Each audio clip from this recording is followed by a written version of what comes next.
அனைவருக்கும் வணக்கம். நான் பிரபாகரன், ஜோதிடர். இப்போ நான் என்ன சொல்ல போகிறேன்னா, யார் ஒருவருக்கு காதல் திருமணம் நடக்கும் அமைப்பு சொல்கிறேன், கருத்தில் கொள்ளுங்க. பல அமைப்புகள் இருக்குது, அதில் ஒரு அமைப்பை சொல்கிறேன். ஒருவருக்கு, அதாவது ஒரு ஜாதகத்தில் 6ல் சுக்கிரனோ 7ல் புதனோடு சந்திரனோடு இருவருமோ நின்றால் காதல் திருமணம் அந்த ஜாதகருக்கு ஏற்படும்.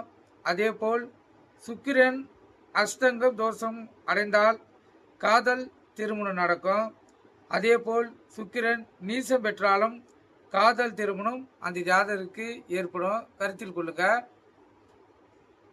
திருப்பி சொல்கிறேன்.